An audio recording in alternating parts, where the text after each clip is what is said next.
नमस्कार।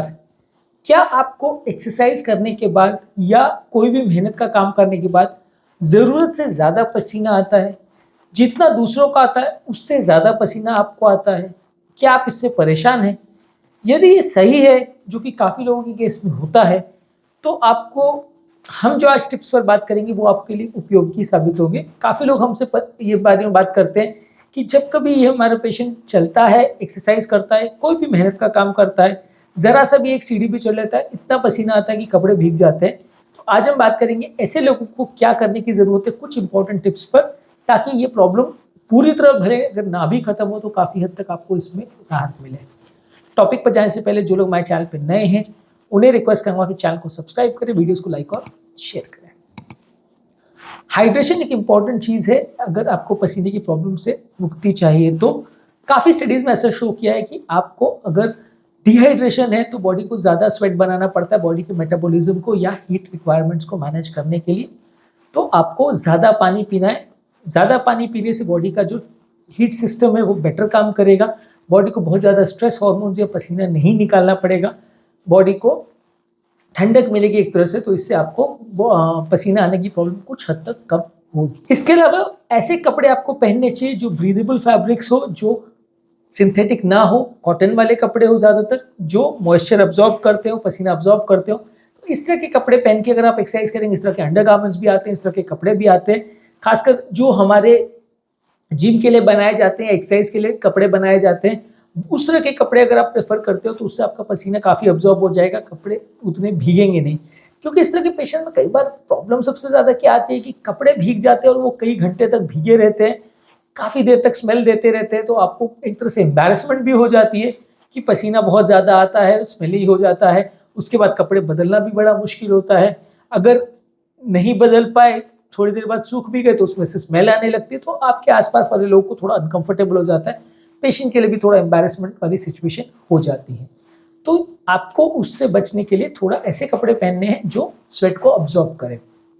नेक्स्ट है कि ऐसे एंटीपर्स्पिरेंट्स या पसीना कम करने वाले डिओड्रेंट्स वगैरह को यूज़ करना चाहिए।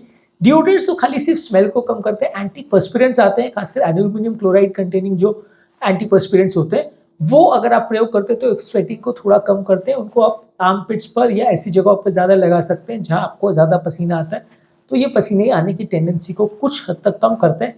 हाँ, ये लॉन्ग टर्म या परफेक्ट सोल्यूशन नहीं है कि आप इसको पूरे शरीर पे लगा दो तो पसीना कम आएगा। इसके ऑब्वियसली साइड इफेक्ट्स भी होते हैं केमिकल्स के, लेकिन इसको प्रयोग करने से आपको कुछ फ़ायदा मिल सकता है। इसके अलावा जहाँ पे भी आप एक्सरसाइज कर रहे हैं, अगर एनवायरनमेंट आप कंट्रोल कर सकते हैं, खासकर अगर आप कोई खेलने को जा रहे हैं या पर्टिकुलर जिम कर रहे हैं, तो वहाँ का एनवायरनमेंट थोड़ा ठंडा होना चाहिए। बहुत ज़्यादा गर्म एनवायरनमेंट में या जहाँ सर्कुलेशन अच्छा नहीं हो, वहाँ पे यदि आप एक्सरसाइज करते हैं तो पसीना ज़्यादा आएगा। तो आपको पसीने से बचने के लिए रूम का एनवायरनमेंट थोड़ा ठंडा रखना चाहिए, टेम्परेचर को थोड़ा लोअर साइड पर रखना चाहिए, रूम में सर्कुलेशन एयर का मेंटेन रहे, इस पर ध्यान देना चाहिए। इसके अलावा यदि पॉसिबल है और खासकर अगर आप जिम में अपने हिसाब से एक्सरसाइज कर रहे हो तो बीच बीच में ब्रेक्स लेना चाहिए। आप कोई गेम भी अगर खेल रहे हो, आउटडोर स्पोर्ट्स भी कर रहे हो, तो बीच बीच में ब्रेक्स लेना चाहिए। मान लीजिए आप 2 घंटे तक कंटिन्यूस खेल रहे हो तो डेफिनेटली आपको पसीना ज़्यादा आएगा। आप 10 मिनट 15 मिनट एक्सरसाइज करिए, जिम करिए, खेलिए, उसके बाद थोड़ा रेस्ट ले लीजिए, फिर 10-15 मिनट करिए। इस तरह से आप करेंगे तो ज़्यादा देर तक खेल भी पाएंगे, स्टैमिना भी बेटर रहेगा और ओवरऑल आपका पसीना आने का प्रॉब्लम कंपेरेटिवली कम रहेगा। ओवर हीट बॉडी एक तरह से नहीं हो जाएगी। इसके अलावा ठंडे तौलिए या आइस पैक्स का प्रयोग कर सकते हैं यदि आपको पसीना आने का प्रॉब्लम ज़्यादा है, और अगर आपके पास अवेलेबल है तौलिए से आप पसीने को पोंछ सकते हैं। प्रेफरेबली ज़्यादा अब्जॉर्ब करने वाला तौलिया का प्रयोग करें और थोड़े ठंडे हो या बहुत ज़्यादा गर्म नहीं हो। कई जगह स्पा वगैरह में बहुत गर्म तौलिए होते हैं, उससे भी आपका पसीना बढ़ जाता है उल्टा।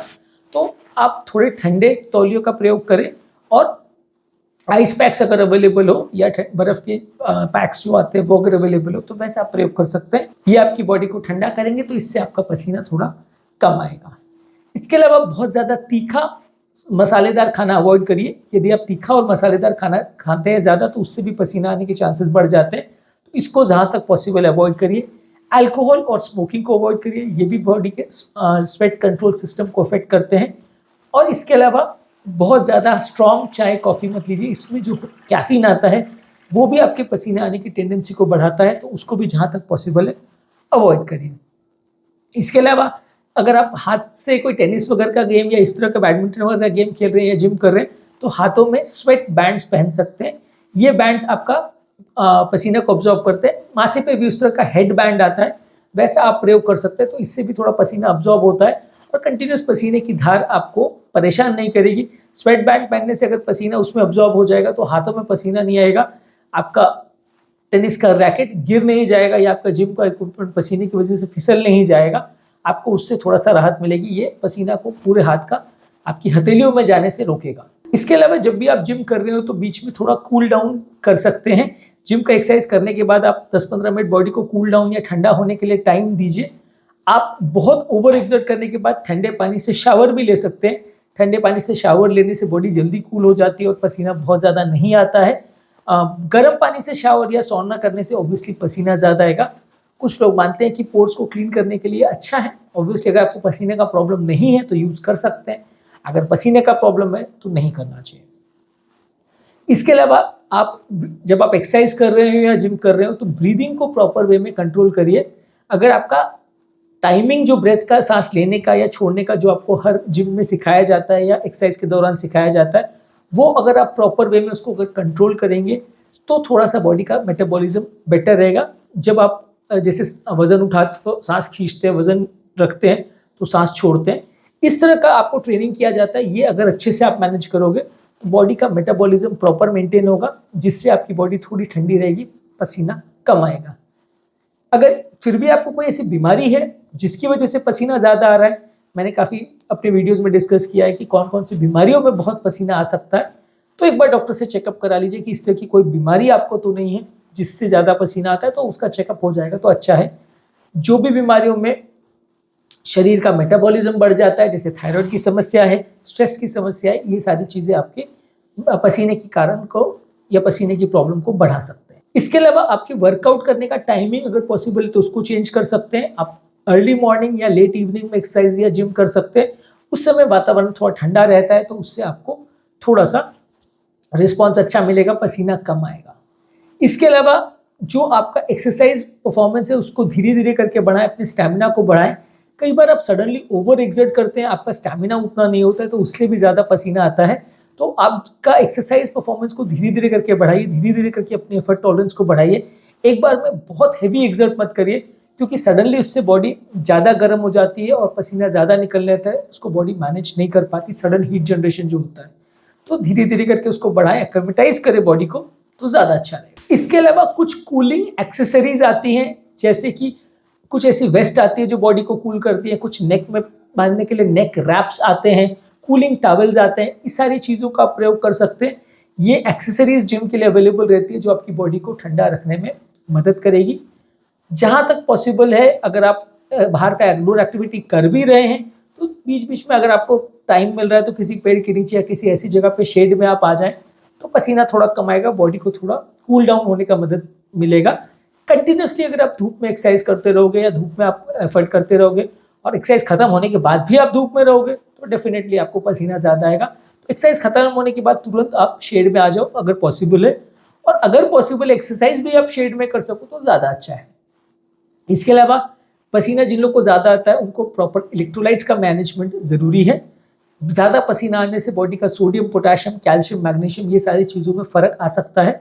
तो आपको ज़्यादा बेवरेजेस ऐसे लेने हैं जिसमें सोडियम, पोटेशियम वगैरह हो, और आपको बॉडी के इलेक्ट्रोलाइट्स को प्रॉपरली मेंटेन करना है। पानी ज़्यादा पीना है, बेवरेजेस ज़्यादा लेने हैं, हाइड्रेशन मेंटेन करना है ताकि बॉडी में इलेक्ट्रोलाइट का प्रॉब्लम ना हो। इसके अलावा एक्सरसाइज करने के बाद आप तुरंत शावर लें, ये हैबिट आप डाल सकते हैं। एक्सरसाइज करके आप जिम करके घर आते हो तो तुरंत शावर ले लीजिए, तो उससे आपका पसीना जितना भी है एक्सेस वो निकल जाएगा। और ठंडे पानी से अगर आप शावर करते हैं तो आपकी बॉडी को कूल डाउन करने में मदद करेगा, तो इससे आपको थोड़ा राहत मिलेगी। शावर करने के बाद भी कई लोग को पसीना आता रहता है, तो आपको उससे अगर निजात पाना है तो अपने आपको बॉडी को पूरा तरह से अच्छे से ड्राई करिए। थोड़ा टॉवल के साथ ज़्यादा टाइम स्पेंड करिए, पूरी बॉडी को 2-3 बार ड्राई करिए, आर्मपिट्स को और एक्सिलरी एरियाज़ को, ग्रॉइन एरियाज़ को ज़्यादा अच्छी तरह से क्लीन करें, ज़्यादा ड्राई रखें, तो उससे आपको एक्सरसाइज के बाद और शावर के बाद ज़्यादा पसीना कंपेरेटिवली नहीं आएगा, थोड़ा सा बेटर रहेगा। इसके अलावा बहुत हाई इंटेंसिटी एक्सरसाइज मत करिए। अगर आप एक्सरसाइज कर भी रहे तो सडनली बहुत विग्रस या एक्सरसाइज मत करिए। जैसे बहुत दौड़ने भागने का या बहुत ज़्यादा अग्रेसिव वजन उठाने का, इस तरह की एक्सरसाइज आप करेंगे तो मेटाबॉलिज्म बढ़ जाएगा और इससे आपको पसीना ज़्यादा आएगा। तो उसके बदले थोड़ी लो इम्पैक्ट की एक्टिविटीज़ या थोड़ी लो स्ट्रेस की एक्टिविटीज़ अगर आप चूज़ करेंगे तो ज़्यादा अच्छा रहेगा। जिम में जो भी आप कपड़े पहनते हैं उसका प्रॉपर ध्यान रखिए, किस तरह के कपड़े, किस तरह के स्वेट बैंड्स, किस तरह के आर्म बैंड्स, किस तरह के ड्रेसेस आप प्रयोग कर रहे हैं, किस तरह के शॉर्ट्स, किस तरह के शूज़, ये सारी चीज़ों का प्रॉपर ध्यान रखिए। जो तरह के जूते मोजे भी आप पहन रहे हैं वो भी कई बार इन्फ्लुएंस करते हैं, क्योंकि कई बार वहाँ पे भी बहुत पसीना आता है और आपके कपड़े भीग जाते हैं, आपके उस जूते मोजे भीग जाते हैं, उनसे भी बहुत स्मेल आने लगती है। तो ज़्यादा अब्जॉर्बेंट सॉक्स लीजिए, शूज़ भी ऐसे लीजिए जिनकी सोल्स में थोड़ा अब्जॉर्बिंग प्रॉपर्टीज़ हो, और ओवरऑल भी किस तरह के आप शर्ट पहन रहे हो, किस तरह की ट्राउजर्स पहन रहे हो, वो सारी चीज़ों का भी थोड़ा ज़्यादा ध्यान रखें, उससे भी थोड़ा पसीने में फ़ायदा मिलेगा। इसके अलावा एक प्रॉपर, हर बीमारी की तरह ज़रूरी है कि इसका भी एक प्रॉपर जर्नल मेंटेन करिए, एक डायरी मेंटेन करिए, किस दिन कौन सी एक्टिविटी करने से आपको ज़्यादा पसीना है, क्या पर्टिकुलर चेंज करने से आपको ज़्यादा पसीना है, उसकी एंट्री मेंटेन करिए। तो फ्यूचर में आपको वो सारी चीज़ों को एक्स्ट्रा क्या विशेष ध्यान देना है वो आप जान सकेंगे, मैनेज बेटर वे में कर पाएंगे। क्योंकि कई लोगों को क्या रहता है कि कई हफ्ते पुराना याद ही नहीं रहता कि यार उस दिन क्या हुआ था, पसीना आया तो था पर क्या किया था ये भूल गए। बैकडेट पे उसको रीचेक करने के लिए हर चीज़ों का एक प्रॉपर डायरी एंट्री मेंटेन करें, या मोबाइल में एक जगह पे एंट्री कर ले कि हाँ इस दिन मुझे पसीना आया था, ये एक्सरसाइज के बाद आया था। तो आप उसको फ्यूचर में चेकआउट कर सकते हैं कि क्या क्या चीज़ों से आपको ट्रिगर होता है प्रॉब्लम। बहुत ज़्यादा अगर हेल्थ रिलेटेड प्रॉब्लम है तो मेडिकल एवेल्यूएशन करने की ज़रूरत है, डॉक्टर को दिखाने की ज़रूरत है, और कुछ एंटीपर्स्पिरेंट्स या मेडिसिन वगैरह आती हैं जिनका डॉक्टर प्रयोग कर सकते हैं। तो आज के टॉपिक में एक्सरसाइज रिलेटेड अगर किसी को ज़्यादा पसीना आ रहा है तो उसके क्या करने से फ़ायदा उसको मिल सकता है, उस बारे में हमने बात करी। उम्मीद करूँगा कि इससे आपको टॉपिक से कुछ पॉइंट्स मिले होंगे जो आपकी बीमारी से लड़ने में आपकी मदद करेंगे। जो लोग हमारे चैनल पर नए हैं उन्हें रिक्वेस्ट करूँगा कि चैनल को सब्सक्राइब करें, वीडियोज़ को लाइक और शेयर करें, और हाइपर हाइड्रोसिस यानी एक्सेसिव स्वेटिंग की प्रॉब्लम से रिलेटेड ऑलरेडी हमने वीडियोज़ किए हैं, खासकर खाने के बाद जो ज़्यादा स्वेटिंग होती है उस पर हमने वीडियो किया है, उसके टिप्स को भी चेकआउट करिए, काफ़ी कुछ जानने और सीखने को मिलेगा।